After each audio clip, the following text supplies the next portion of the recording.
प्यारे दोस्तों, आइए सीखते हैं 2023 के प्रथम पाली में पूछे गए मैथ के 81वां ऑब्जेक्टिव को। दोस्तों, आप यहां देख रहे हैं यह सेट आई का 81वां सवाल है।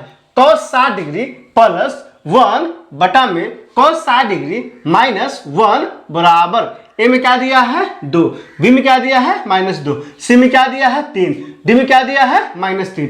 दोस्तों, डिस्क्रिप्शन में क्या किया है, प्लेलिस्ट लगा दिया है। आप वहां जाइए, उन वीडियो को इत्मीनान से देखिए ताकि समझ बनेगा कि एग्जाम में किस सवाल पूछा जाता है और आपको कैसे बनाना है। तो आइए इस सवाल को हल करते हैं। सबसे पहले क्या करेंगे दोस्तों, यहां लिखेंगे, क्या लिखेंगे, लिखेंगे cos 60 डिग्री प्लस 1 अब बटा में कितना है cos 60 डिग्री माइनस 1, इसी का मान निकालना है। अब यहां से देखिए cos 60 का मान पता होना चाहिए। तो cos 60 का मान कितना होता है दोस्तों, तो हम लोग जानते हैं cos 60 बराबर क्या होता है 1 बटा में 2 होता है। cos 60 का मान क्या होता है 1 बटा में 2 होता है। अब क्या करेंगे, cos 60 को हटाएंगे और कितना लिखेंगे 1 बटा में 2 प्लस 1 अब बटा में 1 बटा में 2 और माइनस 1। अब यहां से क्या हो जाएगा दोस्तों, बराबर इसका लसन निकालेंगे, इसके नीचे कुछ नहीं तो क्या है 1 है। 2 1 का लसन क्या हो जाएगा 2 हो जाएगा। 2 से 2 में भाग करेंगे तो 1 बार में कटेगा, 1 से 1 में गुना करेंगे तो क्या आ जाएगा 1 आ जाएगा। यहाँ प्लस है ना तो प्लस हो जाएगा। 1 से 2 में भाग करेंगे तो 2 बार में कटेगा और 2 एकम कितना हो जाएगा 2 हो जाएगा। और फिर पूरे के बट्टा में यहाँ क्या है कुछ नहीं तो क्या हो जाएगा दोस्तों 1 हो जाएगा। 2 1 का लस से क्या हो जाएगा, तो 2 1 का लस से कितना आ जाएगा 2 आ जाएगा। अब यहाँ से देखिए 2 से 2 में भाग करेंगे तो 1 बार में कटेगा और 1 से गुना करेंगे तो क्या आ जाएगा 1 आ जाएगा। यहाँ माइनस है ना, यहाँ भी क्या होगा माइनस होगा। 1 से भाग करेंगे तो 2 बार में कटेगा और 2 से 1 गुना करेंगे तो 2 एकम 2 हो जाएगा। अब यहाँ से क्या हो जाएगा बराबर।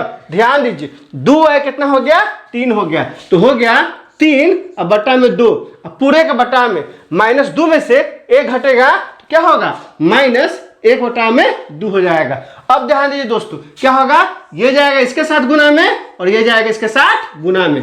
हम लोग अच्छे से जानते हैं अगर a बटा में b हो और पूरे के बटा में c बटा में d हो तो क्या होता है a बटा में b और पूरे के बटा में c बटा में d हो तो क्या होता है d जाता है a के साथ और c आता है b के साथ। मतलब a गुने d होगा और b गुने c होगा। यहाँ भी क्या होगा, ये सबसे ऊपर जाएगा, क्या हो जाएगा 3 गुने 2 हो जाएगा।